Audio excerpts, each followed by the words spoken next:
this is basically this has happened all of a sudden. Now, so many trees have been uprooted. So, and the fire brigade is doing its job.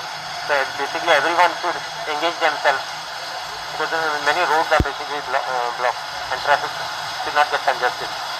So, anyhow, we are trying to do a little bit from our side. Sir, how are you? So, there are some people who have basically posted pictures on WhatsApp and all. So, there are trees and also uprooted and all. Total, sir, how many trees has collapsed? At least when I had, while coming, I had seen at least 10. The coconut trees as well as some banyan trees and all have fallen and some missing. Some banyan trees are dangerously hanging on someone's houses.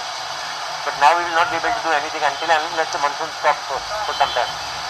I basically appeal to the people basically not to just venture outside. Only if they have got some important work, then only basically they should come out.